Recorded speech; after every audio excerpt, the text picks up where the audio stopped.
deputat deb turibmiz. Xudo xolasa bo'ladi ham. Endi xizmatini yaxshi qilib beradi. Biz ishonamiz. Amin.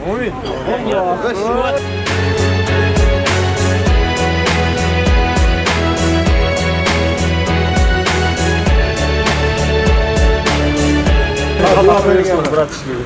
Amin. Xudo tinchlik omonligini. Babam o'ylagan o'y maqsadlarga yetadi. Amin.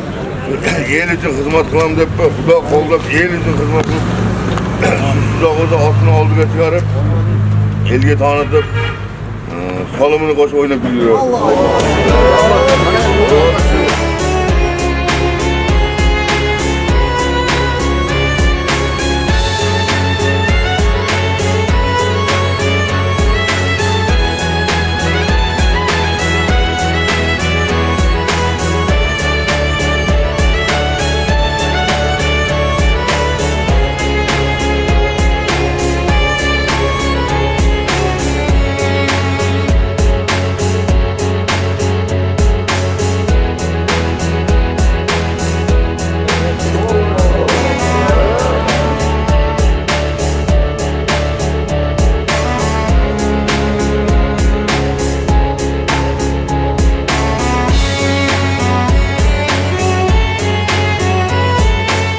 İşelim.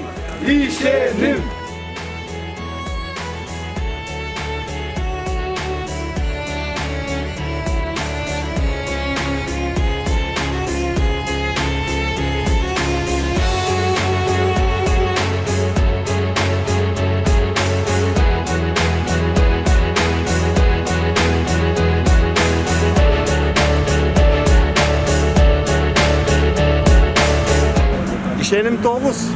Şehzat Umarbekov 23. Biz jengishga jetamiz.